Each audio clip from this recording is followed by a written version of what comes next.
मला वृक्ष म्हणतात. तुमच्यासारख्या मुलाने मला शाळेच्या परिसरात लावले होते. माझी खूप काळजी घेऊन त्याने मला वाढवले. माझ्या भोवती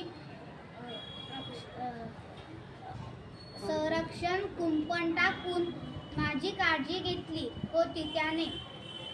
आज मी मोठा झालो. मी तुम्हा सर्वांना सावली देतो, फळे देतो. इतकेच नव्हे तर पावसात तुम्ही माझ्या आळोसा घेता. एकदा एकाने माझ्या शरीरावर कुऱ्हाडीचा घाव घेतला. मला खूप वेदना झाल्या. आम्हाला किती त्रास देता तुम्ही, पण आम्ही कधीच त्याचा बदला घेत नाही.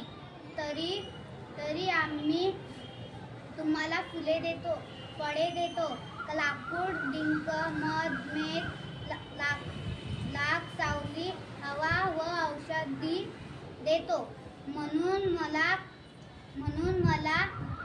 जगवा, मला वाचवा. मी राहिलो तर पर्यावरण टिकून राहील, नाही तर सर्व संपेल कायमचे.